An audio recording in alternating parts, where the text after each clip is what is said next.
الرجيم بسم الله الرحمن الرحيم الحمد لله رب العالمين وبه نستعين وهو المعين والصلاة والسلام على سيد الأنبياء والمرسلين سيدنا ونبينا وشفيع ذنوبنا وطبيب قلوبنا وبالقاسم محمد وآله الطيبين الطاهرين المعصومين المظلومين المنتخبين المنتجبين أما بعد فقد قال الله تبارك وتعالى في كتابه المجيد وفرقانه الرشيد وقوله الحق بسم الله الرحمن الرحيم لقد خلقنا الإنسان في أحسن تقويم ثم رددناه أسفل سافلين إلا الذين آمنوا وعملوا الصالحات صدق الله العلي العظيم صلوات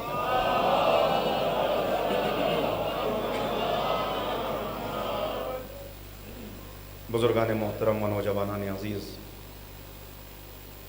جس دن سے یہ دنیا خلق ہوئی ہے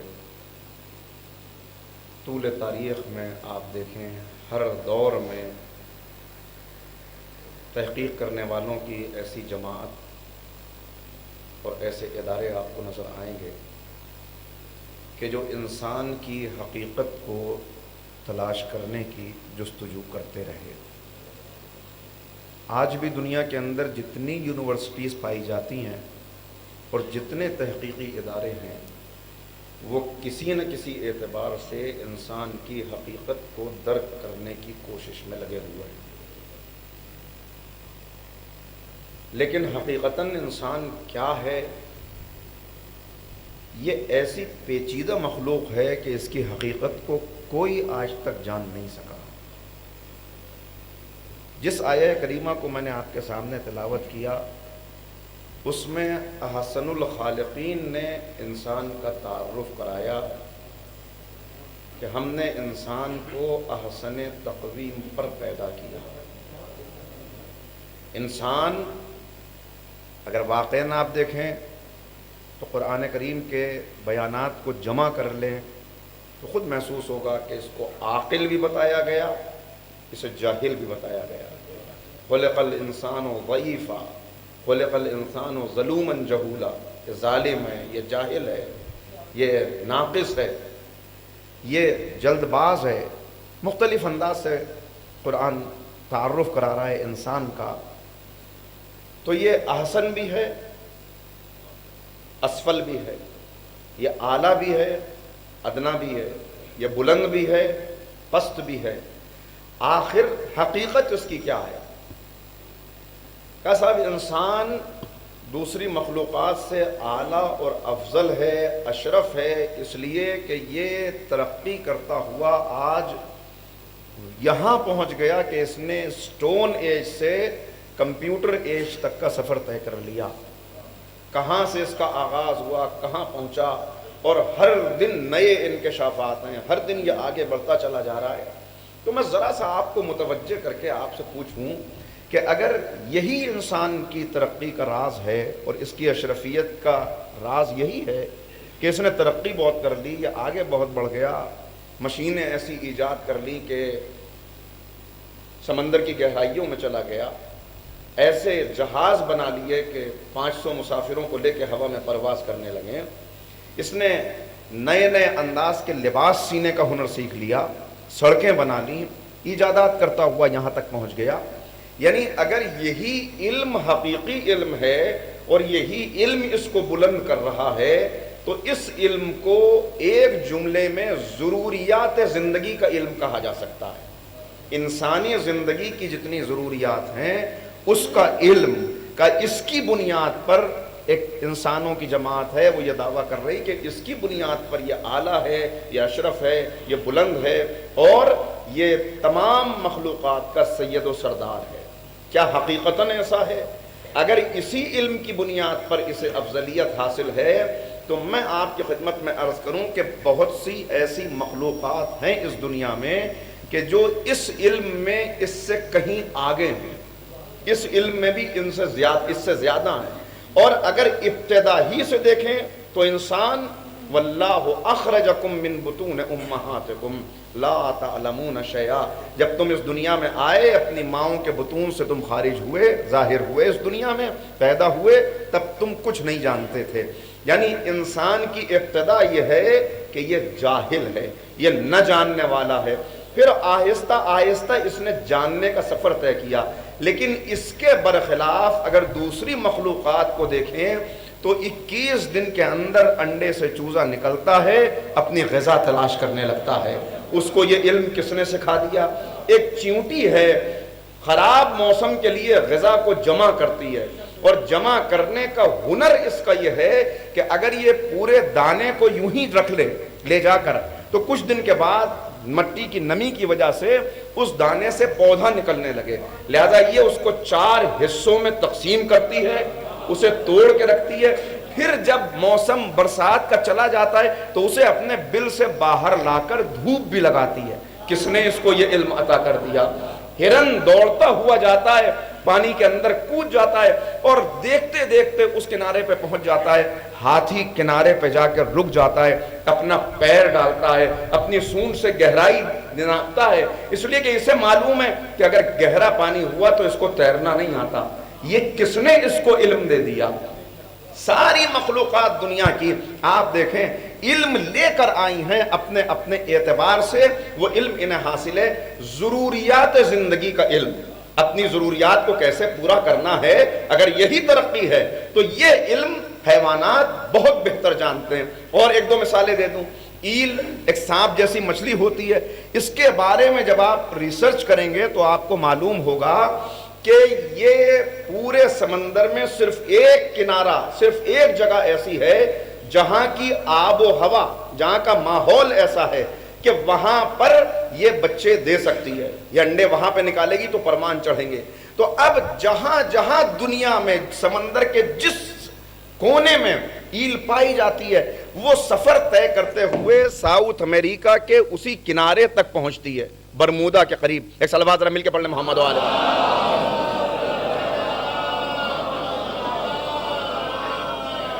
اور اس سے بہتر ایک صلوات آپ حضرات پڑھنے تو بات آ جائے۔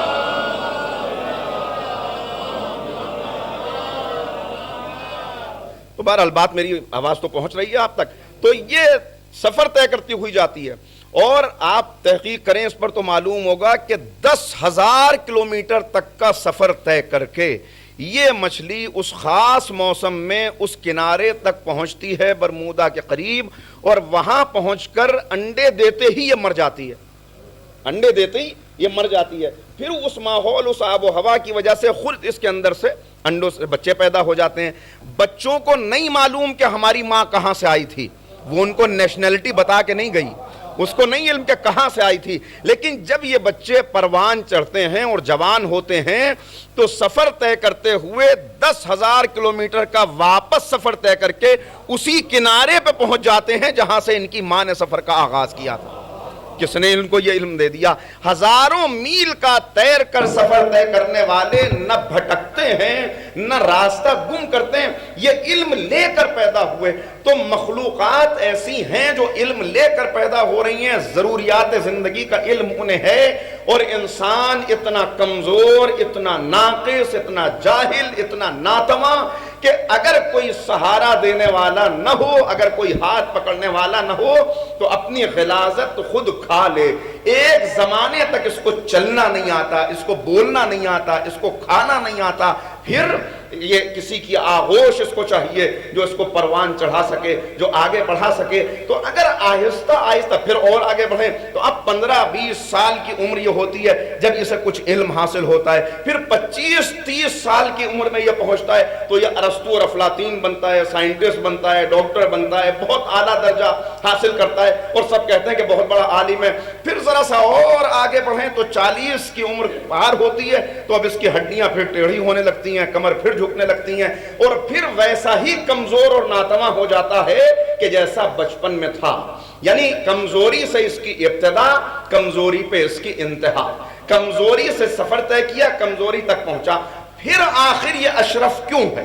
سوال کہ پھر یہ اشرف کیوں ہے؟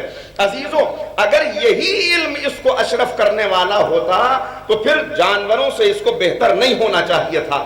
پھر وہ کون سا علم ہے جو اس کو اشرف کرتا ہے؟ یقیناً علم ہی ترقی کی بنیاد ہے، علم ہی وہ راز ہے کہ جس نے اس راز کو پا لیا وہ ترقی کے آسمانوں تک پہنچ گیا۔ مگر کون سا علم؟ میں جلدی سے بات کو عرض کروں، آپ کے ذہنوں کو قریب لاؤں۔ دیکھیے ایک مثال دے دوں تاکہ بات چھوٹے بھائیوں کو یاد رہ جائے۔ کالج کے گیٹ سے 4 دوست نکلے، آج ہم گریجویٹ ہوئے ہیں، آج ہمیں ڈگری ملی ہے، تو چلو آج ذرا سیر و تفریح کرتے ہیں، اس دن کو سیلیبریٹ کرتے ہیں۔ یہ چلے، کہاں جائیں؟ کہا کہ دریا پہ چلیں گے، دریا کی موجوں کو دیکھیں گے۔ جا کے دریا کے مناظر، قدرتی مناظر سے لطف اندوز ہونے لگے۔ پھر خیال آیا بھئی دریا کے اس طرف جایا جائے، دیکھیں وہاں پہ کیا ہے۔ بس ایک مرتبہ دیکھا، ایک کشتی نظر آئی، ایک بوڑھا ملاح نظر آیا۔ انہوں نے کہا بھائی ہمیں اس طرف لے جائیے۔ انہوں نے کہا آئیے بیٹھیے۔ یہ بیٹھ گئے۔ اب بابا کشتی چلا رہا ہے، یہ دونوں چاروں ایک دوسرے کو دیکھ کے مسکرا رہے ہیں۔ پھر اچانک کچھ خیال آیا کہ لگے ذرا بابا سے اٹکھیلیاں کی جائیں، ذرا ان کو چھیڑا جائے۔ تو ایک نے پوچھا کہ بابا آپ کو فزکس آتی ہے؟ تو اس نے کہا بیٹا یہ کس چڑیا کا نام ہے؟ مجھے تو نہیں معلوم۔ کہا کہ آپ کی تو آدھی زندگی برباد ہو گئی، آپ فزکس نہیں جانتے۔ دوسرے نے کہا آپ کو الجبرا آتا ہے؟ کہا بیٹا یہ کس چیز کو کہتے ہیں؟ کہا یقیناً آپ کی آدھی زندگی برباد ہو گئی۔ تیسرے نے کہا آپ فلسفے کے بارے میں کچھ جانتے ہیں؟ کہا کہ میں نہیں جانتا بیٹا۔ کہا آدھی زندگی برباد ہو گئی۔ بس ایک مرتبہ اس بوڑھے نے کہا کہ مجھ سے کیا پوچھتے ہو بیٹا، میری پوری زندگی، میں تو اس دریا کی مچھلی ہوں، میں تو دریا کے بارے میں، موجیں، دریا، کشتی، جال، مچھلی، بس یہی سب میں جانتا ہوں، اس سے زیادہ کچھ نہیں جانتا۔ تو چوتھے نے کہا یقیناً آپ کی آدھی زندگی برباد ہو گئی۔ بوڑھا سر جھکا کے بیٹھ گیا۔ کچھ دیر گزری، قدرت کو اس پر رحم آیا، ذرا تیز ہوائیں چلنے لگی، ذرا پانی کے اندر طغیانی پیدا ہوئی، موجیں اٹھنے لگی۔ اب بوڑھے نے سر اٹھایا اور مسکرا کے پوچھا کہ بیٹا آپ کو بچوں تیرنا آتا ہے؟ کہنے لگے کہ تیرنا تو نہیں جانتا ہے۔ کہا کہ میری تو آدھی برباد ہوئی تھی، تمہاری تو پوری زندگی ختم ہو۔ بس عزیزو بڑا اہم پیغام ہے اس واقعے کے اندر کہ انسان ساری دنیا کا علم سیکھے اور وہی علم نہ سیکھے جو اس کو نجات دلا سکے، جو بندے کو خالق تک پہنچا سکے، تو اس کی پوری زندگی تباہ ہو گئی۔ اس کا سارا علم حاصل کرنا اسے وہیں رکھتا ہے۔ صلوات پڑھ دیں محمد و آل محمد۔ بس ترقی کا راز یہ ہے کہ بندہ یہ سمجھ لے کہ اس دنیا میں کیوں آیا، میرا مقصد تخلیق کیا ہے۔ اگر یہ علم حاصل نہ ہوا تو بڑھتا رہے آگے، کرتا رہے ترقی، حاصل کرتا رہے ساری چیزوں کو، اسے کچھ حاصل ہونے والا نہیں ہے۔ اور یہ راز کون بتائے گا؟ یہ علم کہاں سے پتا چلے گا؟ دیکھیے انسان اپنے بارے میں کتنا جانتا ہے۔ میرے نوجوان دوست یہاں تشریف فرما ہیں اور میرے مزاج سے آپ واقف ہیں کہ کس قسم کی میں گفتگو کرتا ہوں۔ میں آپ سے ایک سوال کروں، کیا میں کسی سے بھی میں یہ پوچھنا چاہتا ہوں، آپ اپنے بارے میں کتنا جانتے ہیں؟ کتنا جانتا ہے انسان؟ صرف چلیے پوری شخصیت کی بات بھی میں نہیں کرتا، مجھے صرف اتنا بتائیے کیا آپ اپنے جسم کے بارے میں مکمل معلومات رکھتے ہیں؟ اچھا جسم بھی چلیے، کچھ اندر کے سسٹم ہے، کچھ باہر کے ہیں۔ کیا کوئی ایسا انسان ہے جس نے اپنے جسم کو مکمل طور پر دیکھا ہو؟ بھئی چہرہ بھی نظر نہیں آتا اگر آئینہ نہ ہو، آئینہ نہ ہو۔ دیکھنے کے لیے کسی نے اپنی پشت کو دیکھا ہے؟ نہیں دیکھ سکتا بغیر آئینے کی مدد کے۔ تو آئینہ، بس قدرت نے بھی آواز دی، خالق نے بھی کہا کہ دیکھو جیسے تم اپنے آپ کو آئینے میں دیکھ کر اپنا چہرہ دیکھ لیتے ہو، اپنا ظاہر دیکھ لیتے ہو، اسی طرح ہم نے قرآن کو آئینہ بنایا۔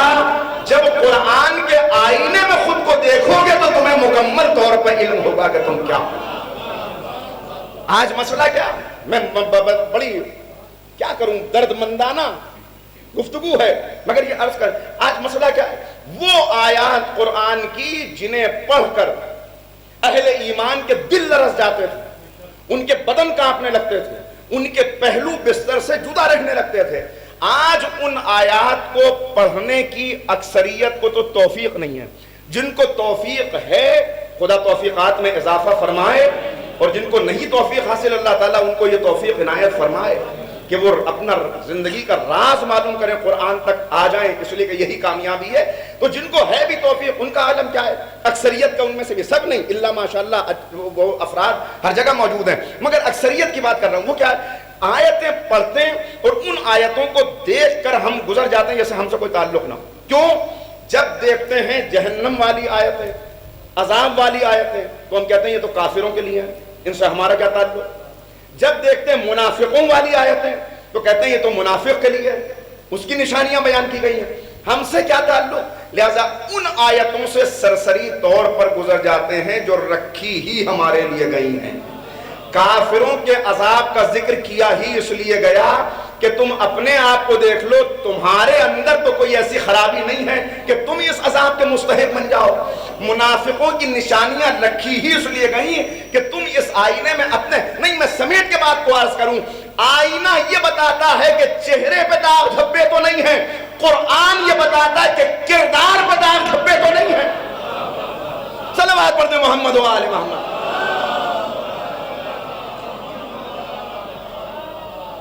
کردار کے داغ دھبے، جب تک بندے کا رب سے رابطہ مضبوط نہ ہو جائے، جب تک اسے وہ علم حاصل نہ ہو جائے جو بندے کو رب تک پہنچا دے، اس وقت تک اس کی زندگی ناکامی ہی ناکامی ہے۔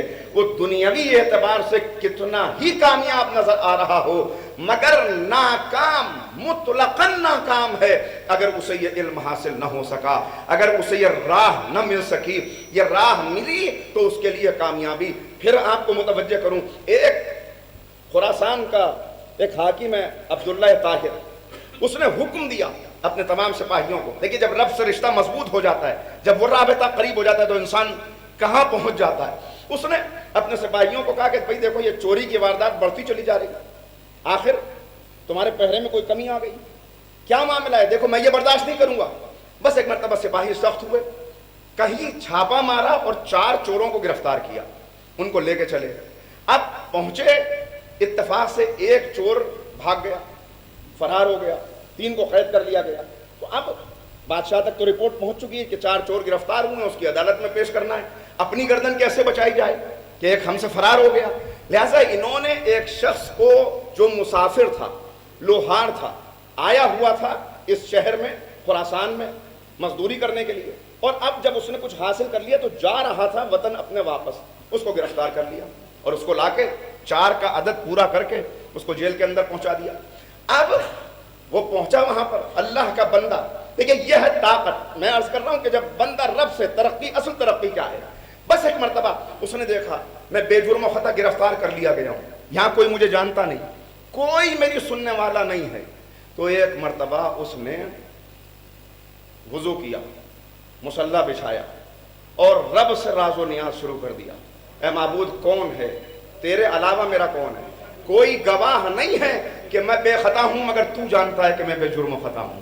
ادھر تو یہ مصلی پر ہے، ادھر بادشاہ اپنی خوابگاہ میں سویا ہوا ہے۔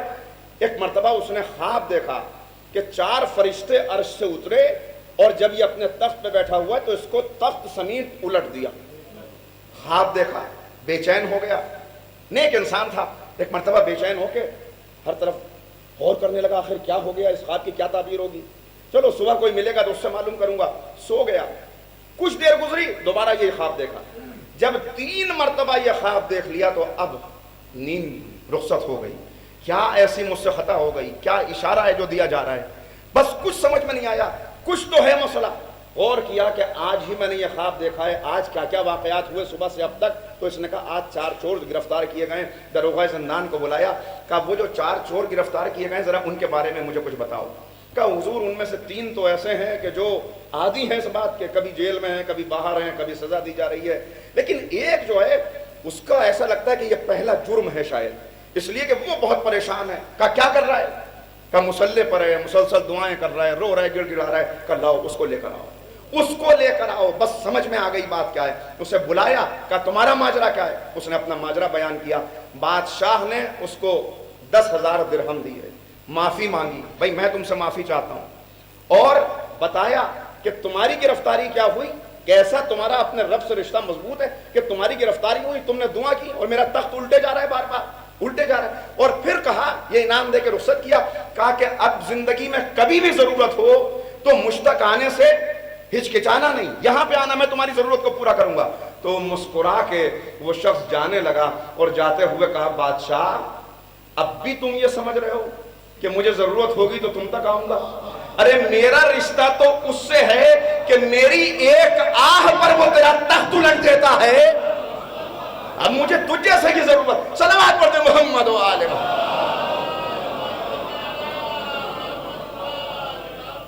یہ ہے اصل ترقی، اصل کامیابی، اصل ترقی، کہ بندہ رب کے قریب ہو جائے، بندے کو یہ معلوم ہو جائے یہ دنیا، اس دنیا کی خلقت کا مقصد کیا ہے، میں کیوں اس دنیا میں بھیجا گیا۔ وَمَا الْحَيَاةُ الدُّنْيَا إِلَّا مَتَاعُ الْغُرُورِ، کیا ہے، یہ دھوکے کا گھر ہے، ہر ایک کو اپنا کردار ادا کرنا ہے۔ آپ دیکھ رہے ہوں گے جو مسلسل مجالس میں سن رہے ہیں، کچھ چہرے نظر آ رہے ہیں جو برابر جن پچھلے دنوں بھی کچھ مجلسوں میں شریک ہے، میں بار بار اسی پیغام کو دہرا رہا ہوں، بار بار یہی پیغام۔ کیوں بار بار یہی پیغام دے رہا ہوں؟ اس لیے کہ ہر آنے والا دن ہمیں اس مرحلے کی طرف لے جا رہا ہے جہاں ہم دنیاوی اعتبار سے کامیاب ہو جائیں مگر ناکام ناکام ناکام ہوتے چلے جا رہے ہیں۔ ہر دن رجسٹر کھلتا ہے، رجسٹر کھلتا ہے ہر دن، اور کتنے صاحبان ایمان ایسے جن کے نام کاٹ دیے جاتے ہیں کہ نہیں یہ اب مومن رہنے کے لائق نہیں ہے۔ یہ سب روایات کی روشنی میں عرض کر رہا ہوں، اس لیے کہ کہا وہ زمانہ ہوگا۔ اللہ اکبر۔ ابھی امام موسیٰ کاظم علیہ السلام کی امام کی ایک حدیث میری نظر سے گزری جس کا پیغام، جس کا مفہوم یہ ہے کہ امام فرماتے ہیں جب لوگ ایسے گناہوں میں مبتلا ہو جائیں جنہیں وہ گناہ نہ سمجھتے ہوں تو اللہ ان کو ایسی سزائیں دیتا ہے جسے وہ سزا بھی نہیں سمجھتے۔ بڑا عجیب و غریب، بڑا گہرا پیغام ہے اس کے اندر، جتنا آپ غور کرتے چلے جائیں۔ جب وہ ایسے گناہوں میں مبتلا ہو جائیں جنہیں گناہ نہ سمجھیں تو سزا ایسی ملتی ہے جس کو سزا بھی نہیں سمجھتے۔ آج کتنے گناہ ہیں جو فیشن کے نام پر ہم کر رہے ہیں اور ہمیں خبر بھی نہیں کہ یہ گناہ ہے۔ اگر آج سے 25 سال پہلے پلٹ جائیں، کسی شرابی کو کہیں کوئی شرابی ہوتا تھا تو وہ پلٹتا تھا حالت نشہ میں تو لوگوں سے بچتے ہوئے، چھپتے ہوئے کہ کہیں کوئی دیکھ نہ لے۔ آج کا صاحب آپ ڈرنک نہیں کرتے، آپ ڈرنک نہیں کرتے، اور نوجوان کہا کہ اگر میں نے یہ کہہ دیا کہ نہیں میں ایسا نہیں کرتا تو اکثر نوجوان یہاں پر آ کر کہا کہ اگر میں نے یہ کہا تو کیا کہیں گے، آرتھوڈاکس، فنڈامنٹلسٹ، پچھڑے ہوئے لوگ، کون سی صدی میں جی رہے ہو؟ وہ کہتا ہے کہ نہیں اصل میں ہم نہیں، آپ کے یہاں تو منع ہے۔ کہا نہیں ہم ویسے مسلمان نہیں، ہم تو لبرل مسلم ہیں، ہم لبرل ہیں۔ لبرل کا مطلب کیا؟ یعنی ہم دونوں کشتیوں کے سوار ہیں، جب ادھر کا بننا ہوتا ہے تو ادھر کے بن جاتے ہیں، جب ادھر کا ہونا ہوتا ہے۔ دیکھیے ایک انسان جب 2 ڈاکٹروں سے علاج کرائے تو اس کو شفا نہیں حاصل ہوتی۔ ہم 2 نہیں کئی کشتیوں کے سوار بنے ہوئے ہیں، مشرق بھی راضی ہو جائے، مغرب بھی راضی ہو جائے، آخرت بھی مل جائے، دنیا بھی ہاتھ سے جانے نہ پائے، یہ ہے یا نہیں ہے؟ تو اس اعتبار سے رفتار کے ساتھ انسان بڑھتا چلا جا رہا ہے تو اس کے پاس وقت ہی کہاں ہے کہ ان موضوعات پر سوچے، ان پہ غور کرے۔ وہ تو خدا کا شکر ہے کہ اللہ نے فرش عزا کی صورت میں ہمیں یہ مدرسہ دیا۔ صلوات پڑھیں محمد و آل محمد۔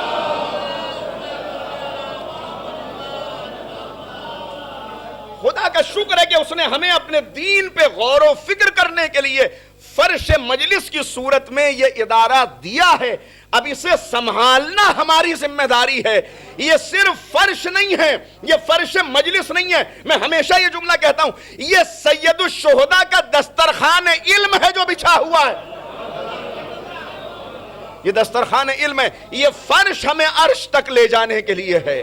نقص سے کمال، پستی سے بلندی، سرا سے سریا، ناکامی سے کامیابی، جہالت سے علم، اس کے لیے لے جانے کا اب کوئی ادارہ ہمارے پاس بچا ہے تو بس یہی فرش مجلس ہے۔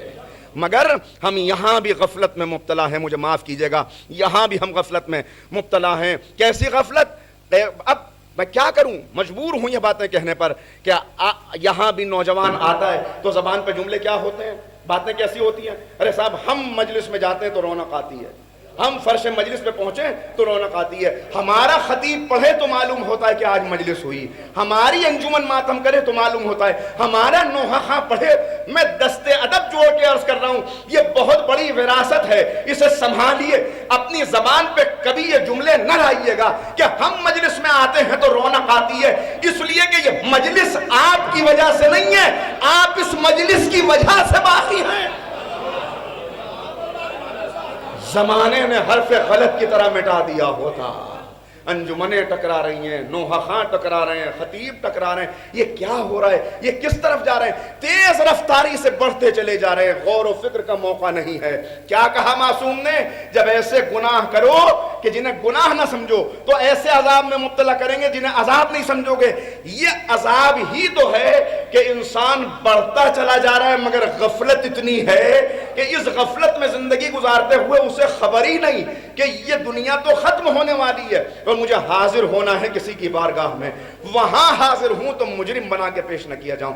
جب یہ تصور ختم ہو جائے، جب یہ خیال نکل جائے، یہ میں اپنی طرف سے نہیں عرض کر رہا بلکہ قرآن کریم کی یہ آیت میں نے بار بار سنائی ہے، پھر سناتا ہوں، سورۃ الحشر، سورۃ الحشر، اور واقعاً ایسی آیت ہے کہ اگر اس کو ذہن میں واضح رکھا جائے، صحیفہ دل، صحیفہ ذہن پہ نقش کر لینے کے لائق کہ جہاں بار بار بتایا جا رہا ہے وَلَا تَكُونُوا كَالَّذِينَ نَسُوا اللَّهَ فَأَنْسَاهُمْ أَنفُسَهُمْ، مت بن جانا ان لوگوں کی طرح جنہوں نے اللہ کو بھلا دیا۔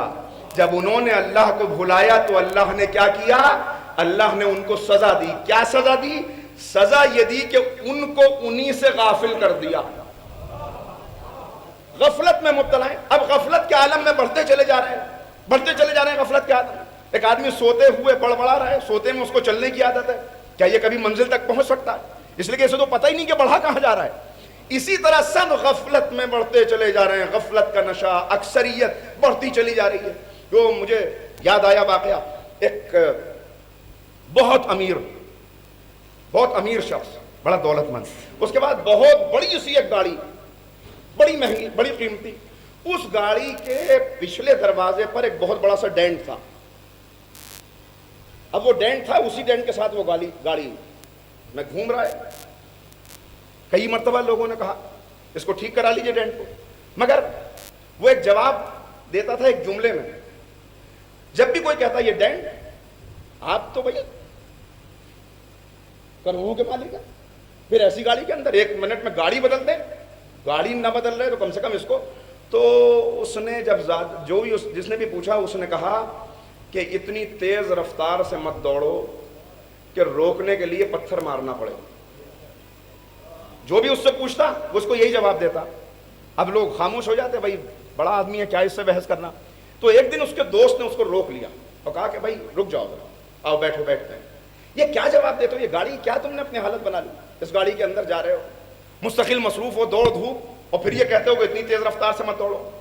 تو اس نے کہا کہ بھائی تم میرے دوستو سنو، بات یہ ہے کہ ایک دن میں سڑک پہ تیز رفتار سے چلتا چلا جا رہا تھا، اس لیے کہ کہیں پہنچنا تھا۔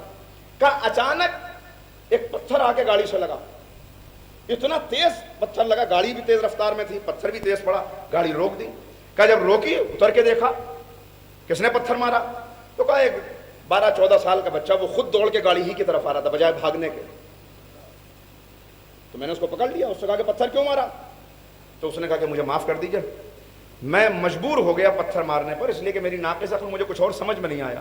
اتنی دیر سے یہاں کھڑا ہوا ہوں، اشارہ کر رہا ہوں، کوئی پیدل بھی نظر نہیں آتا، گاڑیاں آتی ہیں گزر جاتی ہیں، کوئی رکنے کے لیے تیار نہیں ہے۔ کہا کہ معاملہ کیا ہے؟ کہا معاملہ یہ ہے کہ میرے بزرگ ویل چیئر سے گر گئے، ویل چیئر الٹ گئی ہے، اب وہ پڑے ہوئے سڑک کے اوپر، میرے بس کی بات نہیں کہ ان کو واپس بٹھا دوں، وہ گھر لے جاؤں، اور کوئی رکتا نہیں ہے۔ تو ان کا غصہ ختم ہو گیا، انہوں نے کہا اچھا چلو مجھے لے کے چلو۔ پہنچے وہاں تک، دیکھا کہ وزنی سا آدمی ہے، ویل چیئر پہ اس کا بیٹھنا ممکن نہیں ہے۔ بہرحال انہوں نے سہارا دیا، اس کو ویل چیئر پہ بٹھایا، پھر یہ سوچ کر کہ یہ بیچارہ اور یہ غریب بچہ، کچھ پیسے نکال کر اس کو دیے، پیسے نکال کے دیے، اور بچے سے کہا کہ آئندہ ایسی حرکت نہ کرنا، تم نے ڈینٹ ڈال دیا اتنا بڑا۔ تو انہوں نے ان بزرگ نے کہا کہ یہ پیسے آپ اپنے پاس رکھ لیجئے واپس، اور گاڑی آپ کی جو نقصان ہوا ہے صرف ڈینٹ ہی پڑا ہے نا ایک، اگر آپ چاہیں تو میں اس کے بدلے میں آپ کو اس سے زیادہ قیمتی نئی گاڑی دے سکتا ہوں، اس لیے کہ میں کوئی غریب نہیں ہوں، آپ نے مجھ پر رحم کھایا، آپ رکے، غریب نہیں ہوں میں کوئی۔ کہا پھر آپ کی یہ عالم؟ کہا کہ یہ بچہ میں نے ملازم رکھا ہوا ہے۔ کہا اچھا کیا اولاد نہیں ہے؟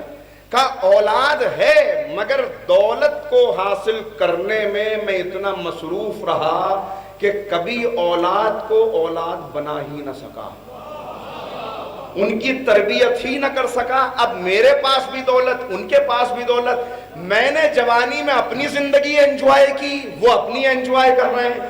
جب میں جوان تھا تو میں نے اپنے والدین کی طرف توجہ نہ دی، تو آج وہ میری طرف کیوں توجہ دیں گے؟ لہذا بس یہی ایک ملازم ہے، دولت بہت ہے مگر کوئی دیکھنے والا۔ کہا بس وہ ایک لمحہ فوراً مجھے خیال آیا، ارے میں بھی تو اسی راہ پر آگے بڑھ رہا ہوں، میں بھی تو اسی راہ پر دوڑ رہا ہوں۔ کہا اس دن میں نے طے کیا، اور اب یہ ڈینٹ نہ میں گاڑی بدلوں گا نہ اس ڈینٹ کو ٹھیک کراؤں گا، اس لیے کہ یہ ڈینٹ مجھے یاد دلاتا ہے کہ اتنی تیز رفتار سے مت چلو کہ روکنے کے لیے پتھر مارنا پڑے۔ عزیزو یہی پیغام ہر اس انسان کے لیے ہے جو غفلت کے عالم میں دنیا حاصل کرنے کے لیے دوڑتا چلا جا رہا ہے۔ ہر ایک دوڑ رہا ہے، چوراہوں کو دیکھیے، ریڈ لائٹس کو دیکھیے، دودھ والا دوڑ رہا ہے، اخبار والا دوڑ رہا ہے، ملازمین دوڑ رہے ہیں، سب دوڑتے چلے جا رہے ہیں۔ ارے کہاں دوڑ رہے ہو؟ اتنی تیز نہ دوڑو کہ تمہیں روکنے کے لیے قدرت کو آزمائش کا پتھر مارنا پڑے، اتنی تیز نہ دوڑو کہ تمہیں روکنے کے لیے ملک الموت کو گردن پکڑنی پڑے۔ اس وقت رکو، اس سے پہلے رک جاؤ، ذرا رک جاؤ، رک کے غور کر لو کہاں جا رہے ہو۔ قرآن آواز دے رہا ہے، قرآن کریم کیا پیغام ہے۔ میں نے بار بار یہ پیغام دیا مگر دہراتا ہوں اس آیت کو بار بار کہ دو الفاظ ہیں قرآن کے، این تذہبون، این تذہبون۔ اللہ بندوں سے پوچھ رہے ہیں میرے بندوں کہاں جا رہے ہو؟ تم جا کہاں رہے ہو؟ کیا سمجھ کر بڑھتے چلے جا رہے ہو؟ کیا منزل کیا ہے تمہاری؟ کہاں جا رہے ہو؟ آؤ واپس آ جاؤ، واپس پلٹ آؤ۔ بھئی گھر سے بچہ چلا جائے بغیر ناراض ہو کر، بغیر بتائے ہوئے، جوان تھا روٹ کے چلا گیا، اب تلاش کی جا رہی ہے، اس دوست کے یہاں دیکھا، اس عزیز کے یہاں دیکھا، کہیں نہیں ملا، آخر میں اشتہار نکلوایا، اشتہار، اور اشتہار میں وہ جذباتی باتیں لکھی گئی میں تم ناراض ہو کے چلے گئے ہو، واپس آ جاؤ، دیکھو تمہیں کچھ کہا نہیں جائے گا، تمہاری اماں کی حالت خراب ہے، تمہاری بہنیں رو رو کر بے حال ہو رہی ہیں، کھانا چھوڑ دیا سب نے، واپس آ جاؤ۔ آخر میں جملہ لکھا جاتا ہے واپس آ جاؤ تمہیں کچھ کہا نہیں جائے گا، واپس آ جاؤ تمہیں کچھ کہا نہیں جائے گا۔ قرآن نے بھی گمنام انسانوں کے لیے اشتہار نکال دیا، این تذہبون، این تذہبون، کہاں جا رہے ہو بندوں، کہاں جا رہے ہو؟ آؤ آؤ واپس پلٹ آؤ، واپس پلٹ آؤ۔ کہ معبود کیا کرے، ہم تو بہت دور چلے گئے، گناہوں کی راہ میں آگے بڑھ گئے۔ کہ تمہارا رب بڑا رحیم ہے، آنسو کا ایک قطرہ لے کے آ جاؤ تمہیں کچھ کہا نہیں جائے گا۔ صلوات پڑھ دے محمد و آل محمد۔ تو یہ سفر ہے نقص سے کمال، پستی سے بلندی، اور اس سفر میں ہر ایک کو آگے بڑھتے چلے جانا ہے۔ کیسے بڑھنا ہے کہ اپنی منزل کو فراموش نہ کر دے۔ اور اسی لیے قدرت نے، اب میں پلٹ کے آؤں جہاں سے میں نے بات کو شروع کیا تھا کہ تھوڑی سی بات وہاں بھی ہو جائے، کیوں اتنا ضعیف پیدا کیا، کیوں اتنا ناتواں پیدا کیا؟ بھئی جیسے جانور کا بچہ کچھ دیر کے بعد، ہرن کا بچہ پیدا ہوا، 2-4 مرتبہ گرے گا پھر دوڑنے لگے گا، مچھلی کا بچہ پیدا ہوا تیرنے لگے گا، تو انسان بھی اگر اسی طرز پہ پیدا ہوتا، کہ اگر اسی طرز پر انسان پیدا ہوتا تو انسان کو کسی خاندان کے ادارے کی ضرورت نہیں تھی۔ کاش کہ میں بات پہنچا دوں، انسان کو کسی خاندان کے ادارے کی ضرورت نہ رہتی۔ بھئی مثال کے طور پر ایک انسان ایسا پیدا ہوتا جیسے وہ 10 سال میں اپنا سارا کام کرتا ہوا، 10 سال میں پیدا ہوا، 50 سال 55 سال 60 سال جب تک طاقت موجود ہے اس وقت تک زندہ رہا، اس کے بعد چلا گیا۔ نہ ابتدا کمزوری سے ہوتی نہ اختتام کمزوری پہ ہوتا، تو اب اس کو کسی کے سہارے کی ضرورت ہی نہیں تھی۔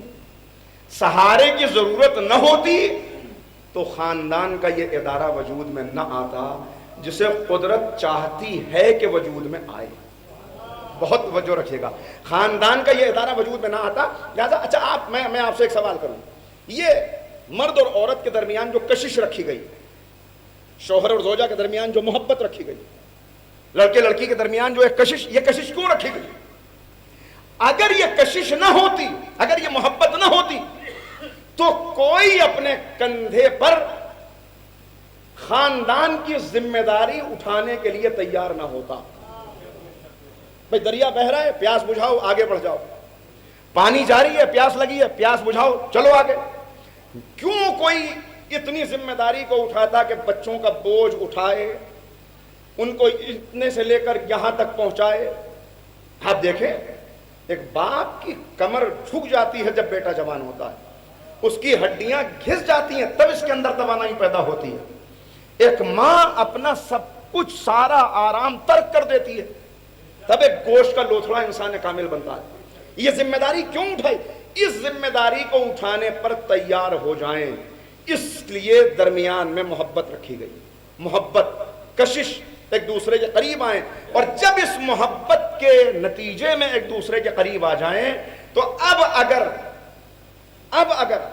حقیقی علم رکھتے ہیں، ذرا سا بھی رکھتے ہیں، تو اب ان کو احساس ہوگا کہ یہ شادی کا بندھن، یہ ویڈ لاک، ہمارے یہاں نکاح، دوسری قوموں کے اندر بھی طریقے ہیں، یہ ویڈ لاک یہ صرف ایک ناجائز رشتے کو جائز کرنے کے لیے نہیں ہے، ایک حرام کو حلال کرنے کے لیے نہیں ہے، بلکہ اگر اس کو یہ احساس ہے، یہ محبت رکھی گئی، میں کیوں اس دنیا میں آیا، میری ابتدا کمزوری سے کیوں ہے، کیوں اتنے دن تک کمزور رہا، تو فوراً اس کو پتا چل جائے گا کہ میرا خالق یہ چاہتا ہے کہ میں جب اپنی زندگی کا آغاز کروں تو انفرادی نہ رہوں بلکہ اجتماعی دنیا میں قدم رکھ لوں، اکیلا نہ رہوں بلکہ خاندان۔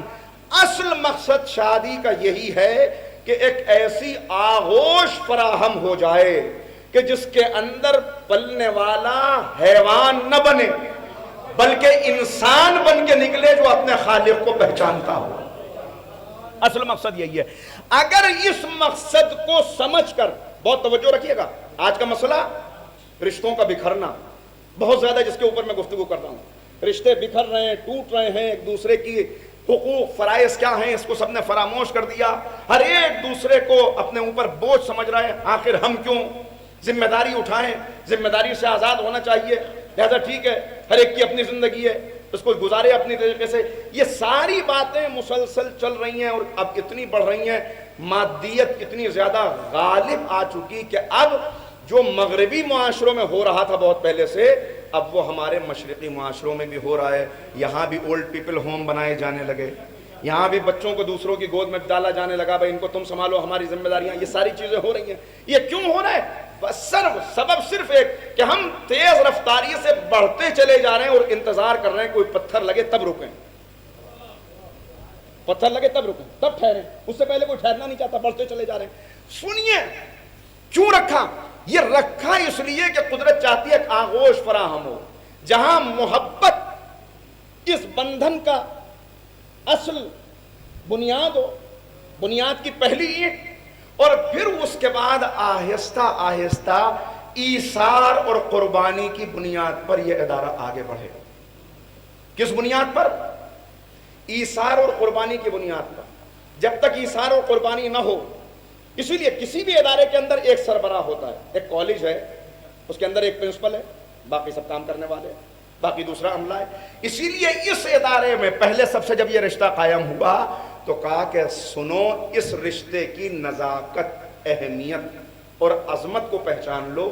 ہن لباس لکم وانتم لباس لہن، تمہاری بیویاں تمہارے لیے لباس ہیں، تم ان کے لیے لباس ہو۔ لباس اچھا وہ ہوتا ہے جو آرام دہ ہو، اگر زیادہ تنگ ہو جائے تو انسان پریشان ہو جاتا ہے، اگر زیادہ ڈھیلا ہو تو انسان سرے محفل تماشا بن جاتا ہے۔ ابے کس کا بڑے بھائی کا پہن کے آ گئے کیا آج؟ کہ آپ کے فٹ تو نہیں آ رہا.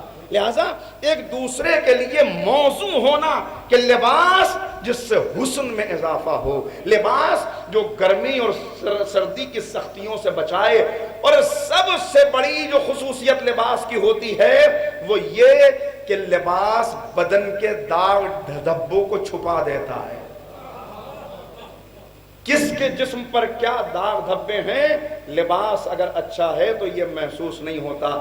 آج جو گھر کا ادارہ ٹوٹ رہا ہے، جو خاندان بگھر رہے ہیں، اس کا سبب یہ ہے کہ شوہر کو سکون نہیں ملتا جب تک اپنی زوجہ کی 4 برائیاں اپنے گھر والوں کے سامنے نہ کر دے، اور زوجہ کو سکون نہیں ملتا جب تک دن بھر کی باتوں کو مرچ مسالہ لگا کر اپنے والدین کو نہ سنا لے. نتیجہ یہ ہے کہ جنہیں ایک دوسرے کا لباس بننا تھا وہ ایک دوسرے کو برہنہ کیے ہوئے ہیں. جنہیں ایک دوسرے کا لباس بننا تھا وہ برہنہ کیے ہوئے ایک دوسرے کو. نتیجہ آپ کے سامنے. اب سنیے، میرے پاس وقت نہیں ہے، میں احساس کر رہا ہوں اس بات کا، مگر چاہتا ہوں کہ کچھ باتیں پہنچ جائیں. سنیے، ایک شوہر اور ایک زوجہ اپنے چھوٹے بچوں کے ساتھ گرمی کے موسم میں کہیں بڑھتے چلے جا رہے ہیں. بہت سخت گرمی ہے، دونوں میں آپس میں بہت محبت ہے.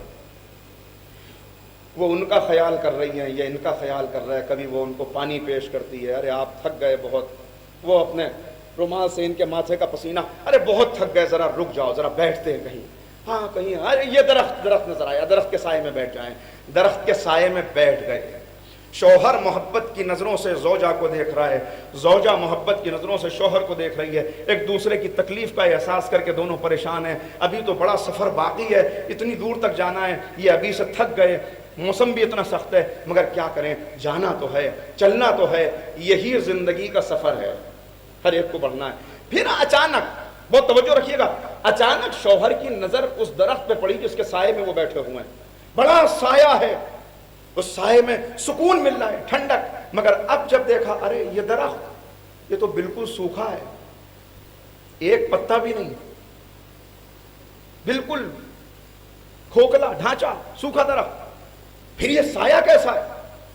تب شوہر نے دیکھا کہ اسی درخت کی جڑ کے پاس سے ایک بیل نکلی ہوئی ہے، اور وہ بیل اس درخت کے تنے سے لپٹی ہوئی ایسے اس درخت کے ساتھ ساتھ چل رہی کہ آخری شاخ تک وہ بیل اس درخت کو اپنی گرفت میں لیے ہے، اس کے چاروں طرف لپٹی ہوئی ہے. اور اس بیل کے پتوں کی وجہ سے یہ احساس ہی نہیں ہوتا کہ درخت کے اوپر سایہ نہیں ہے، پتے نہیں ہیں، ہرا بھرا نہیں ہے. بس ایک مرتبہ یہ منظر دیکھ کے شوہر کی آنکھوں میں آنسو آ گئے، اور اس نے کہا کہ اے میری زوجہ، اے میری بیوی، کیا میں عرض کروں، میں تو کچھ دنوں سے بیمار رہنے لگا ہوں، اس بیماری کی وجہ سے کھوکھلا ہو گیا اندر سے. میری مثال اس درخت جیسی ہے، اس درخت جیسی ہے. تیری خدمت، تیری محبت، تیرا ایثار، تیری قربانی وہی ہے جس نے مجھ کو زندہ رکھا ہوا ہے، ورنہ میرے اندر اب بچا کیا ہے. مگر یہ جو بہار مجھ پر نظر آ رہی ہے، یہ جو میں کھڑا ہوا نظر آ رہا ہوں، یہ تیری خدمت کا نتیجہ ہے. جب شوہر نے یہ اظہار محبت کیا، یہ اظہار اور اعتراف حقیقت کیا، تو زوجہ کی آنکھوں میں آنسو آ گئے. اس نے کہا، میں آپ کی بات سے اختلاف نہیں کرتی، شاید آپ ٹھیک ہی کہہ رہے ہیں، مگر آپ نے ایک بات کو محسوس نہیں کیا، آپ نے ایک بات نہیں دیکھی. یہ بیل یہیں پیدا ہو کے یہیں مر جاتی اگر اسے اس درخت کا سہارا نہ ہوتا. یہ درخت کا سہارا ہے، اسی وجہ سے تو یہ بیل وہاں تک پہنچی ہے. بس یہی زندگی گزارنے کا راز ہے.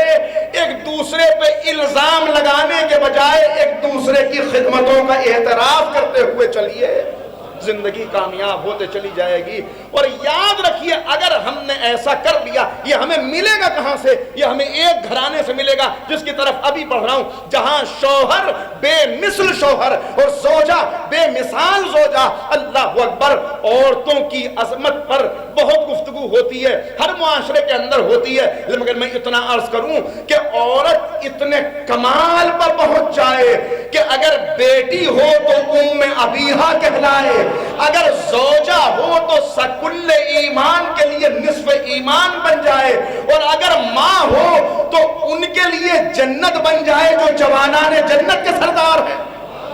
صلوات پڑھتے محمد و آل محمد.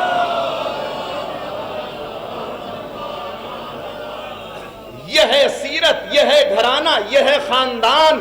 ہمیں نفس سے کمال تک پہنچنا ہے. مگر میں یہ جملہ بار بار کہتا ہوں، انسان حیوان نقال ہے. جب تک اس کے سامنے نمونے نہ ہوں، جب تک اس کے سامنے رول ماڈل نہ ہو، اس وقت تک قدم نہیں بڑھا سکتا. پہلے ماں کو بولتا دیکھتا ہے تو بولنا سیکھتا ہے، باپ کو چلتا دیکھتا ہے تو چلنا سیکھتا ہے. پھر آہستہ آہستہ کبھی استاد سے، کبھی شاگرد سے، کبھی دوسرے لوگوں سے، معاشرے کے اندر دوسروں سے سیکھتا ہے تو آگے بڑھتا ہے. تو بڑھ نہیں سکتا جب تک اس کے سامنے کوئی نمونہ نہ ہو. قدرت نے آواز دی، اچھا ہاں ہم جانتے ہیں ہم نے تمہیں خلق کیا کہ تم بغیر نمونے کے آگے نہیں بڑھ سکتے، تو ہم تمہارے لیے کامل نمونوں کی ایک جماعت رکھ دیں گے اور ایسے کامل نمونے بھیجیں گے جو ہماری سیرت اور ہماری صفات کا مظہر ہوں گے. لہذا ایسے کامل شخصیات کی ایک جماعت رکھ دی. ان کے نقش قدم کو ڈھونڈو، ان کے قدموں پہ اپنے قدم کو جما دو. اب ایسی ہستیاں جنہیں پہچاننا بھی مشکل نہ ہو، اس نے ان کے ناموں کو بھی اپنے ناموں سے مشتق کیا. وہ محمود تھا، انہیں محمد بنایا. وہ اعلیٰ تھا، انہیں علی بنایا. وہ فاطر السماوات تھا، انہیں فاطمہ بنایا. وہ محسن تھا، انہیں حسن بنایا. وہ قدیم الاحسان تھا، انہیں حسین بنایا. اسے عبادت پسند تھی، معبود تھا، انہیں زین العابدین بنایا. وہ باقر العلوم تھا، انہیں محمد باقر بنایا. وہ کاظم الغیظ تھا، انہیں موسیٰ کاظم بنایا. اسے رضا پسند تھی، انہیں علی رضا بنایا. اسے تقوی محبوب تھا، انہیں محمد تقی بنایا. وہ نقی مزاج تھا، انہیں علی نقی بنایا. وہ عسکرانہ شان کا حامل تھا، انہیں حسن عسکری بنایا. وہ خود نظروں سے غائب تھا، آخری کو غیبت کے پردے. صلوات پڑھتے محمد و آل محمد.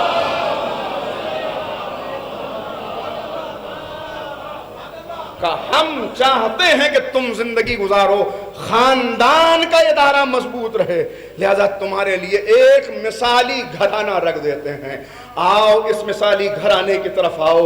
خدا کی قسم وہ نورانی شخصیات، وہ نورانی ہستیاں کہ اگر اس شہزادی نور کی، چونکہ مومنہ کے لیے مجلس ہے لہذا تذکرہ سب کا کر دیا، مگر ذکر صرف شہزادی کا کرنا چاہتا ہوں کہ اس خاتون نور کی اگر ایک کرن تمام امت پر پڑ جائے تو سب کے سینے منور ہو جائیں، سب کے سینے منور ہو جائیں. تم جا کہاں رہے ہو؟ کس کے پیچھے چلنے لگے؟ کن کے نقش قدم کی پیروی کر رہے ہو؟ تمہارا منزل کیا ہے؟ تمہارا راستہ کیا ہے؟ تمہاری ترجیحات؟ میں نے اس سے پہلے بھی یہ جملہ کہا ہے، پھر آپ سے ایک سوال کر لوں. مجھے صرف اتنا بتائیں، اگر دو لوگوں کی منزلیں الگ الگ ہوں تو کیا دونوں کا راستہ ایک ہو سکتا ہے؟ اگر دو لوگوں کے راستے الگ الگ ہوں، یہ تو ہو سکتا ہے کہ راستے الگ الگ ہوں منزل ایک ہو. کبھی کبھی ایسا ہوتا ہے اس لیے کہ دونوں راستے ایک ہی منزل پہ لے جاتے ہیں. لیکن اگر منزلیں الگ الگ ہوں تو راستہ ایک ہو ہی نہیں سکتا. ایک کو جانا ہے ساؤتھ، ایک کو جانا ہے نارتھ، کیا دونوں کا راستہ ایک ہو جائے گا؟ ایک کو جانا ہے مسجد، ایک کو جانا ہے شراب خانے، دونوں کا راستہ ایک ہو جائے گا؟ ہو ہی نہیں سکتا. تو اب میں دست ادب جوڑ کے آپ سے سوال کرتا ہوں، کیا جو دنیا میں سب کی منزل ہے وہی ہماری منزل بھی ہے؟ کیا دنیا میں جو دوسری قوموں کی منزل ہے وہی ہماری منزل بھی ہے؟ دیکھیے آپ سب گواہی دیں گے کہ نہیں ہماری منزل تو وہ نہیں ہے.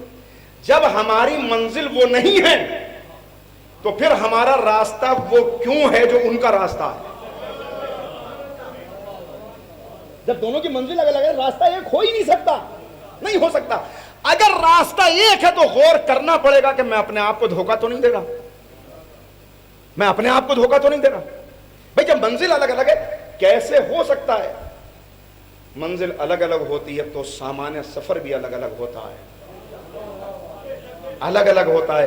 ہر انسان ایک چھوٹے سے شہر میں جانا ہو تو انسان پہلے پتہ کرتا ہے مجھے وہاں پہ جانا ہے، اجنبی شہر ہے، جاؤں گا تو رہوں گا کہاں؟ کسی کا نمبر مل جائے، پتہ چل جائے رہنا کہاں پہ، وہاں موسم کیسا ہوتا ہے، لباس بھی اسی موسم کا لے کے چلوں، وہاں کھانے پینے کے کیا ذرائع ہیں، کہیں ایسا نہ ہو کہ جو میں کھاتا ہوں کھانے کو ہی نہ ملے، صحت خراب ہو جائے. ساری چیزیں بھئی چند دنوں کا سفر کرنا ہو، چند دن جا کے کہیں رہنا ہو تو انسان اس شہر کی پوری معلومات حاصل کرتا ہے، حالات کیا ہیں، لے کے کیا جانا ہے. ہم سب آخرت کے مسافر ہیں اور ہم سب کو یہاں کے بعد کبھی نہ ختم ہونے والی دنیا میں رہنا ہے، کبھی ختم ہونے والی نہیں. یہ دنیا کا کیا ہے، اس کی حقیقت اس کے سامنے اب کیا مثال دوں، کیا ہے مچھر کا پر، کیا ہے اس کی حقیقت؟ تو وہاں رہنا ہے اور تیاری اس کی کوئی نہ ہو، جیسے سب چلے جا رہے ہیں ویسے ہی یہ جملہ چاہتا ہوں کہ ذہن میں رہ جائے، موت کا نام آتی انسان، اب آپ بھی خاموش ہو گئے نا، ایک دم موت کا نام آتے ہی خاموش ہو جاتا ہے، موت سے خوف محسوس ہوتا ہے، ایک ڈر لگتا ہے موت سے، لہذا موت کا بھائی یہ تذکرہ نہ کرو۔ ہم یہ چاہتے ہیں کہ یہ تذکرہ نہ کیا جائے، اور نبی کیا چاہتے ہیں، نبی کریم پیغمبر اکرم کا کہیں سے گزر ہو رہا ہے، دیکھا کچھ لوگ بیٹھے ہوئے ہیں ہنسی مذاق کر رہے ہیں، قہقہے بلند ہو رہے ہیں، باتیں چل رہی ہیں، پیغمبر نے کہا کیا ہی اچھا ہو اگر تم اپنی اس محفل میں ایک ایسی گفتگو کو بھی شامل کر لو جو لذتوں کو توڑنے والی گفتگو ہے۔ اگر تم اس گفتگو میں لذتوں کو توڑنے والی گفتگو کو شامل کر لو تو تم بیٹھے یہاں، یہ جملہ میرا اپنا ہے مگر مفہوم وہی، تم بیٹھے یہاں ہو، حاضری تمہاری ملائکہ کے ساتھ درج ہو، بس فوراً کھڑے ہو گئے، یا رسول اللہ وہ کون سا ذکر ہے؟ کہا تم نے دنیا کا بہت ذکر کر لیا، اب موت کے ذکر کو شامل کر لو۔ ہم اس ذکر کو پسند نہیں کرتے، انبیاء کا پسندیدہ ذکر یہ ذکر ہے۔ پیغمبر سے پوچھا یا رسول اللہ یہ بتائیے عقل مند کون ہے؟ معصومین سے اور بھی کہا وہ جو دن میں کئی مرتبہ اپنی موت کو یاد کرتا ہو، وہ ہے عقل مند، کئی مرتبہ اپنی موت کو یاد کرتا ہو۔ ہم اچھا جملے کو پورا کر دوں تو ہم موت سے بھاگتے ہیں، موت سے بھاگتے ہیں، جہنم سے نہیں بھاگتے۔ موت سے ڈرتے ہیں، جہنم سے نہیں ڈرتے، ڈرتے ہیں اسی لیے تو بھاگتے ہیں، موت سے بھاگتے ہیں، جہنم سے نہیں بھاگتے۔ جبکہ موت سے بھاگنا ممکن نہیں ہے، جہنم سے بھاگنا ممکن ہے۔ جہنم سے بھاگنا اگر ممکن نہ ہوتا تو انبیاء اسی لیے تو آئے کہ آؤ تمہیں وہ راستہ بتا دیں، اور ہمیں یہی ذمہ داری تو دی گئی، تم نے خاندان کا ادارہ بنا لیا، ہاں مالک تیرے کہنے سے بنا لیا، تو اب سنو یا ایھا الذین آمنوا قوا انفسکم واہلیکم نارا، اب سنو اے صاحبان ایمان، اپنے آپ کو اور اپنی اولاد کو بچاؤ جہنم کے شعلوں سے۔ یہ ذمہ داری ہے، یہ مقصد دیا گیا ہے، میں اپنے آپ کو بچا لوں خالی کہ نہیں، یہ چلنے والا نہیں، اولاد کو بھی بچاؤ، اولاد کو بھی بچاؤ۔ یہ زمانہ کون سا؟ چونکہ خاندان کے ادارے کی اہمیت ختم ہو گئی، بس ایک مرتبہ صلوات پڑھ دیں محمد وآل محمد۔ اب میں کیا کروں، دامن وقت تنگ ہو گیا، لہذا روکنے پر گفتگو کو مجبور ہوں، پھر انشاءاللہ گفتگو کسی موقع پر ہوگا۔ تو اس میں چونکہ اہمیت خاندان کے ادارے کی ختم ہو گئی، لہذا اس ذمہ داری کو بھی فراموش کر دیا۔ خاندان، اور اس خاندان میں خاندان کا دھڑکتا ہوا دل، ماں۔ ماں، میں نے عرض کیا ایک عورت بیٹی ہے، زوجہ ہے، مگر اس کی شخصیت کمال پہ پہنچتی ہے جب یہ ایک ماں ہے۔ اس کی ربوبیت، بڑا جملہ کہہ رہا ہوں، اس دنیا میں جو اس کی ربوبیت کی مظہر ہے، اس دنیا میں جو اس کی صفات لے کر آئی ہے، لے کر آئی ہے، وقت نہیں پھیلانے کا مگر دو باتیں کہہ دوں۔ اس کی صفت، اگر وہ اس صفت کا حامل نہ ہوتا، تیرا لاکھ لاکھ شکر ہے مالک، کیا صفت ہے؟ وہ ستار العیوب ہے۔ اگر وہ ستار العیوب نہ ہوتا اور اس نے پردے نہ ڈال رکھے ہوتے تو آپ مجھے ممبر پہ برداشت نہ کرتے، میں آپ کے پاس بیٹھنا گوارا نہ کرتا، بیٹا باپ کا سامنا نہ کر پاتا، باپ بیٹے کا سامنا نہ کر پاتا، بھائی بھائی کو دیکھ نہ پاتا، ایک دوسرے کو برداشت نہ کرتے، مگر اس نے آج پردے ڈال رکھے ہیں، آج پردے پڑے ہوئے ہیں، نہیں معلوم کس کو کون کیسا ہے، آپ مجھے بہت اچھا سمجھ رہے ہیں، میں آپ کو، اور کہا گیا مومنین سے کہ حسن ظن رکھو، تم کو حق نہیں ہے کہ کسی کو برا سمجھو، حسن ظن رکھو، اور اگر کوئی برائی دیکھو تو اس کے لیے پہلے ہیلے تلاش کرو، پہلے بہانے تلاش کرو۔ برا نے ایک دم سے کہا صاحب ان کو دیکھا لڑکھڑا رہے تھے، ہاں ہو سکتا ہے شوگر ڈاؤن ہو گئی ہو، پہلا خیال یہ آئے کہ شاید شوگر ڈاؤن ہو گئی اس وجہ سے لڑکھڑا رہے تھے، شاید چکر آ گیا اس وجہ سے لڑکھڑا رہے تھے۔ ہم تو ہر وقت اپنی جیب میں فتوے رکھے ہوئے ہیں، کا ایک صفت، بس ختم کر رہا ہوں گفتگو کو، کا مومن نہیں ہو سکتا جب تک اس کے اندر 3 صفات پیدا نہ ہو جائیں، ایک اللہ والی، ایک رسول اللہ والی، ایک اہل بیت والی۔ پھیلانے کا موقع نہیں بات کو۔ اللہ والی صفت کیا؟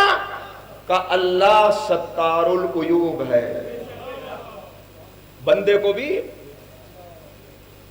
جناب موسیٰ کھڑے ہوئے ہیں، ہاتھوں کو پھیلائے، قحط پڑا ہوا ہے، قوم پیچھے کھڑی ہے، موسیٰ دعا کیجئے یہ قحط دور ہو جائے۔ جناب موسیٰ نے کہا اچھا کرتا ہوں۔ بس ایک مرتبہ آواز آئی، موسیٰ رک جاؤ، دعا نہ کرنا، ابھی دعا نہ کرنا، پہلے تمہارے پیچھے جو آمین کہنے والے کھڑے ہیں ان میں ایک بہت گناہگار ہے، جب تک وہ اس مجمع سے الگ نہیں ہوگا، وہ ہٹے گا نہیں، اس وقت تک دعا تمہاری بھی قبول نہیں ہوگی۔ تم کلیم اللہ ہو مگر پہلے اس کو ہٹاؤ۔ دعا رکی ہوئی ہے۔ جناب موسیٰ نے کہا کہ ایک گناہگار موجود ہے جس کی وجہ سے دعا رکی ہوئی ہے، بارش نہیں ہوگی، ابر نہیں آئے گا، ہٹ جائے، وہ الگ ہو جائے۔ اب دیکھیے، اب ہمارے جیسا معاشرہ ہوتا آج کا تو ہر ایک دوسرے کو کونی مار کے کہتا کہ چلو باہر نکلو، تمہاری وجہ سے دعا رک رہی ہے۔ مگر لاکھ بگڑا ہوا معاشرہ ہو، وہ شخص خود جانتا تھا کہ میں ہی وہ ہوں جس کی وجہ سے دعا رک رہی ہے۔ ایک مرتبہ دل سے ایک آہ نکلی، میں نے کتنی نافرمانیاں کی، تو نے پھر بھی نعمتیں عطا کی، میں دن بھر تیرے گناہ میں مبتلا رہا، تیری معصیت میں مبتلا رہا، تو نے رات کو میٹھی نیند دی۔ معاشرے کے اندر اگر میرا پردہ کھل جاتا لوگ مجھے پتھر مار مار کے ہلاک کر دیتے، مگر تو نے پردہ رکھا۔ آج بھرے شہر کے سامنے، میرے نبی کے سامنے، اے معبود میرا پردہ اٹھا دے گا؟ بس آج میری لاج رکھ لے، آج میرا پردہ کر لے، میں دل کی گہرائیوں سے یہ اعتراف کرتا ہوں، یہ وعدہ کرتا ہوں کہ آج کے بعد گناہ نہیں کروں گا۔ اے معبود قبول کر لے۔ جناب موسیٰ تو ادھر اعلان ہی کر رہے ہیں، وہ کہہ رہے ہیں قبول، اور پھر کہا کیا عجیب جملہ کہا، اگر مجھے یہ معلوم ہوتا کہ معاف کر دینے سے تیری عزت میں کمی آ جاتی ہے تو میں کبھی تجھ سے نہ کہتا مجھے معاف کر دے۔ اگر مجھے یہ علم ہوتا کہ سزا دینے سے تیری عظمت بڑھ جاتی ہے تو میں کہتا مجھے سزا دے دنیا میں بھی اور وہاں بھی، کبھی یہ نہ، مگر مجھے معلوم ہے تو ان سب سے بے نیاز ہے، اگر مجھے معاف کر دیا ہو تو بارش برسا دے، بارش برسا دے۔ جناب موسیٰ تو ابھی کہہ ہی رہے ہیں کہ کون گنہگار ہے، ٹھنڈی ہوائیں چلی، بادل گھر کے آئے، پانی برسا، جل تھل ہو گیا۔ اب ہاتھوں کو اٹھا دیا موسیٰ نے، پالنے والے تو نے تو مجھے روک دیا تھا دعا کرنے سے، مجھ کو دعا کرنے سے روک دیا تھا، اور اب میں نے دعا بھی نہیں کی، بارش آ گئی۔ کہ جس کی وجہ سے روکا تھا اسی کی وجہ سے بارش ہوئی ہے، اسی کی دعا کے نتیجے میں بارش ہوئی ہے۔ بس ایک مرتبہ کہا اے معبود وہ کون ہے، وہ کون ہے؟ جواب آیا موسیٰ جب وہ گناہگار تھا ہم نے تب اس کا نام نہیں بتایا، اب تو اس نے توبہ کر لی، اب تو اس نے توبہ کر لی، اب کیسے نام ظاہر کر دیں؟ لہذا ستار العیوب، اور اللہ چاہتا ہے بندوں سے، بس ختم ہو گئی گفتگو، کہا کہ پہلی چیز اللہ والی اپنے اندر پیدا کرو، وہ ستار العیوب ہے، تم بھی بن جاؤ۔ دوسری رسول اللہ والی، پیغمبر خلق عظیم بفائز ہیں، لہذا نبی والا اخلاق اپنے اندر لانے کی کوشش کرو۔ تیسری اہل بیت والی، مصیبتوں پہ صبر کرنا، کہ یہ 3 صفات، تو وہاں وہ ستار العیوب، اور یہاں بندوں میں اس کی اس صفت کی مظہر ہے تو ماں۔ ساری دنیا ٹھوکر مار دے، باپ کہہ دے کہ مجھ سے رشتہ نہ رکھنا، بھائی کہہ دے کہ ہم سے تیرا تعلق نہیں، پڑوسی کہہ دے کہ دفع ہو جا، نکل جائے اس محلے سے، دوست کہہ دے کہ ہٹ جاؤ اب تم دوستی کے لائق نہیں رہے، مگر یہ ماں ہے جو آخر تک کہتی ہے نہیں میرا بیٹا ایسا نہیں ہے، اسے فلاں نے بہکا دیا، وہ ٹھیک ہو جائے گا، وہ اصل میں بہت اچھا ہے، پردے ڈالتی ہے، چھپاتی ہے، ظاہر نہیں کرتی، اسے سب علم ہوتا ہے، اسے سب پتا ہوتا ہے۔ دوسری، اب وقت نہیں ہے، صفات بہت ساری بیان کرتا مگر وقت نہیں، ڈال لیجیے، چھوڑ دی میں۔ دوسری، امام کیا کہہ رہے ہیں دعائے کمیل میں، یا سری الرضا، اے جلدی راضی ہو جانے والے، جو سب سے دیر میں ناراض ہوتا ہے اور سب سے جلدی راضی ہوتا ہے وہ ہے اللہ، اور دنیا میں جو سب سے آخر میں ناراض ہوتی ہے اور سب سے جلدی راضی ہو جاتی ہے وہ ہے ماں، وہ ہے ماں۔ ہاں، ایک ماں کی مجلس ہے، ایک زوجہ کی مجلس ہے، شوہر بڑے بے چین ہیں، میں نے دیکھا اللہ آپ کو صبر عنایت کرے، آپ کو صبر عنایت کرے۔ مگر اتنا کہوں، ایک میں اس سے پہلے بھی سنایا ہے کہ جب اقبال کی والدہ کا انتقال ہوا تو اقبال وطن میں موجود نہیں تھے، پہنچ بھی نہیں سکے، مٹی میں بھی نہیں آ سکے، تو اقبال نے ایک نظم کئی والدہ مرحومہ کی یاد میں، اس میں کہتے ہیں کس کو اب ہوگا وطن میں آہ میرا انتظار، کس کو اب ہوگا وطن میں آہ میرا انتظار، خط نہ ملنے سے میرا اب کون ہوگا بے قرار، خاک تربت پر تری لے کر یہ فریاد آؤں گا، اب دعائے نیم شب پہ کس کو میں یاد آؤں گا، وہ راتوں کو اٹھ اٹھ کے دعا دینے والی، راتوں کو اٹھ اٹھ کے دعا دینے والی ماں۔ میں اتنے مومنین یہاں موجود ہیں، یہاں تو سب کو علم ہوگا، لیکن ایک بات کہوں، اکثریت بیٹوں کی وہ ہے کہ آپ ان سے پوچھیں آپ کی ماں کو کیا پسند ہے، نہیں بتا سکتے آپ کو، لیکن ماں کے اگر 10 بیٹے بھی ہوں تو ہر ایک کی پسند کیا ہے، ناپسند کیا ہے، کس کو کون سا کھانا پسند ہے، کون سے کپڑے پسند ہیں، یہ ہے ماں۔ کوئی الفاظ نہیں کسی کے پاس کہ ماں کی عظمت کا بیان کر سکے، عظمت کا بیان کر سکے۔ اسی لیے کہا کہ جنت تمہاری، الجنت تحت اقدام الامہات، تمہاری ماؤں کے قدموں کے نیچے تمہاری جنت ہے۔ اور ایک ماں کمال کی منزل طے کرے گی کب؟ جب اسے وہ بیوی مل جائے، اس بیوی سے اس کا تعلق قائم ہو جائے کہ جو بیٹی ہوتے ہوئے بھی باپ کی ماں ہے، جو بیٹی ہوتے ہوئے بھی باپ کی ماں ہے۔ عزاداروں دیکھیے، باپ انسان، 2 جملے اور کہہ دوں، مصائب کے چند فقرے پڑھوں گا مگر 2 جملے اور سماعت کروا لیجیے۔ باپ انسان اس دنیا میں آنے سے پہلے اس کا نطفہ کہاں ہوتا ہے؟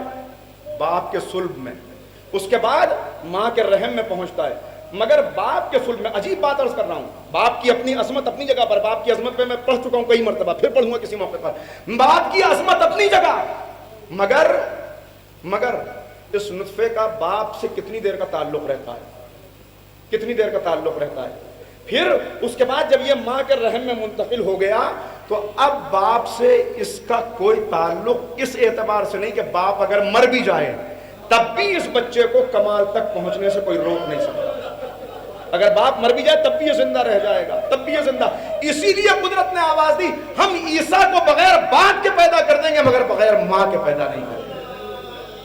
اور پھر جب یہ رحم مادر میں آ جائے، اب 9 مہینے، دیکھیں باپ سے تو تھوڑی دیر کا تعلق، یہاں 270 دن ایسے ہیں کہ اب ماں بیمار ہے تو بچہ بیمار ہے، ماں صحت مند ہے تو بچہ صحت مند ہے، ماں کھا رہی ہے تو اس کو غذا مل رہی ہے، ماں بھوکی ہے، اب اس کو دواؤں کی خوشبو پسند نہیں ہے، الٹی آ رہی ہے دور، لیکن بچہ میرا کہیں، اس کے لیے سب کچھ۔ میں نے ایک جملہ کہا تھا کسی مجلس میں، سب سے گہرا تعلق دنیا میں مچھلی اور پانی کا بیان کیا جاتا ہے، مچھلی اور پانی، مگر آپ کی خدمت میں جملہ کہہ رہا ہوں، کاش کہ یاد رہ جائے، جب مچھلی جال میں پھنس جاتی ہے تو پانی بھی ساتھ چھوڑ دیتا ہے، جب مچھلی جال میں پھنس جاتی ہے تو پانی بھی ساتھ چھوڑ دیتا ہے۔ اب ہم تمہارے ساتھی نہیں ہیں، مگر یہ ماں ہے کہ اگر اسے یہ پتا چل جائے کہ میں یا بچہ دونوں میں سے کوئی ایک زندہ رہ سکتا ہے تو یہ کہتی ہے میں مر جاؤں مگر میرا بچہ، میں مر جاؤں مگر میرا بچہ رہ جائے۔ بطن میں بچہ، اللہ اکبر، کیسی نعمت ہے، کیسا وجود ہے۔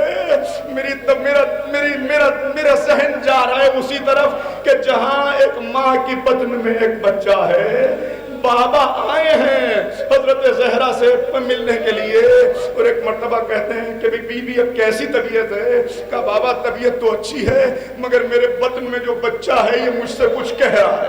مسائل تو کچھ اور پڑھنے تھے مگر وقت نہیں بچا، یہ مجھ سے کچھ کہہ رہا ہے۔ کہا بیٹی کیا کہہ رہا ہے؟ کہا بابا مجھے ایسا محسوس ہوتا ہے یہ بچہ مجھ سے کہہ رہا ہے اماں میں غریب الوطن ہوں، اماں میں غریب الوطن ہوں۔ بس یہ سنا تڑپ گئے رسول اللہ کا فاطمہ سچ ہے، اس لیے کہ تیرا یہ بیٹا وہ ہے کہ جس سے اس کا وطن چھڑا دیا جائے گا، جسے ماں کے مزار پہ رہنا نصیب نہ ہوگا. جانتے ہیں کیسے ماں سے رخصت ہوئے حضرت شبیر؟ ایسے رخصت ہوئے کہ جب نانا کے روزے پہ آئے تو سنبھل سنبھل کے قدم رکھے. جب بھائی کے مزار پہ آئے تو ایسے جیسے ایک شہزادہ دوسرے شہزادے سے ملنے کے لیے آتا ہے. مگر جب ماں کی لحد پہ گئے رات کی تاریکی میں تو یوں دوڑے جیسے ننھا سا بچہ ماں سے لپٹنے کے لیے. اماں حسین آ گیا. کہا بابا، بچہ کہتا ہے میں غریب الوطن ہوں. کہا ہاں. پھر کہا کہ بابا یہ بچہ مجھ سے کہتا ہے اماں میں بڑا پیاسا ہوں. کہا فاطمہ سچ ہے، یہ بچہ اس کی پیاس، اس کی تشنگی اسے دریا کے کنارے پیاسا ذبح کر دیا جائے گا. وہ تڑپ گئی حضرت زہرا. کہا بابا بچہ اور بھی کچھ کہتا ہے. کہا فاطمہ ذرا رک جاؤ. ایک مرتبہ آواز دی علی ذرا بازوؤں کو پکڑ لو. فاطمہ برداشت نہ کر سکے گی. علی نے آگے بڑھ کے بازو تھامے. کہا بیٹی اب کہو. کہا بابا یہ بچہ مجھ سے کہتا ہے اماں میں کچلا ہوا ہوں، اماں میرا لاشا پامال ہے. کہا فاطمہ سچ ہے، شہادت کے بعد اس کا لاشا پامال ہوگا، گھوڑے دوڑائے جائیں گے. کہا بابا یہ بچہ کہتا ہے اماں میں برہنہ ہو گیا.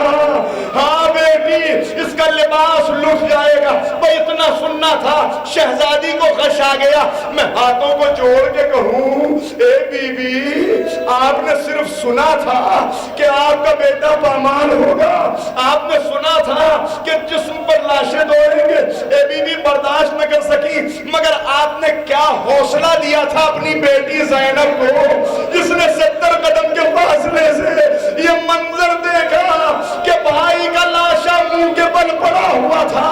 ہاں وہ شہادت کا منظر تھا کہ جب دیکھ رہی تھی کہ خنجر چل رہا ہے اور یہ شام غریبہ تھی، منہ کے بل لاشا پڑا تھا، کوئی نہ تھا.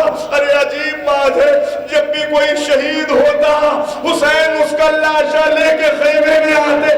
مگر ہائے غریب زہرا، لاشا پڑا تھا، کوئی لانے والا نہ تھا. زینب پہنچی، پہلے فرات کا رخ کیا. عباس میرے بھیا کا لاشا پڑا ہے.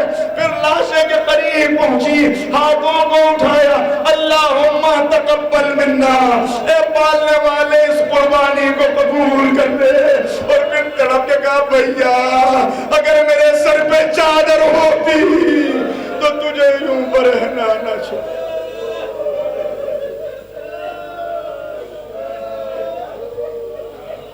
سيعلم الذين ظلموا أيام منقلب ينقلبون إنا لله وإنا إليه راجعون. بار الہ اس عبادت کو اپنی بارگاہ میں قبول فرما. اہل بیت کے جاننے والے جہاں جہاں ہیں جان مال عزت آبرو کی عبادت فرما. بار الہ جو مقروض ہیں ان کے قرضوں کو غیب سے ادا فرما. جو بیمار ہیں انہیں شفاء کاملہ واجلہ عنایت فرما. بار الہ ہمارے بزرگوں کو قوت و توانائی اور طول عمر عنایت فرما. جوانوں کو دین کا سرمایہ قرار دے. جو بچے امتحانوں میں شرکت کر رہے ہیں امتیازی کامیابی عنایت فرما. بار الہ ہمارے کرداروں کو اس لائق کر دے کہ ائمہ ہدیٰ ہم سے راضی و خوشنود ہو جائیں. معبود امام کے ظہور میں تعجیل فرما. ہمیں امام کے انصار و ایوان میں شمار فرما. حضرات آپ سے مؤدبانہ گزارش ہے کہ یہ کوشش کیا کیجیے ہر بستی کے اندر کہ مجلس نماز سے نہ ٹکرائے. مجلس کا وقت اب اکثر ایسے ہی ہونے لگا ہے. بہرحال کوشش کریں سب مل کے تو یہ خرابی دور کی جا سکتی ہے. گزارش ہے کہ 1 مرتبہ سورہ حمد اور 3 مرتبہ سورہ اخلاص کی تلاوت فرما کر مرحومہ شاداب خاتون بنت رضی الحسنین مرحومہ محفوظ کی روح کو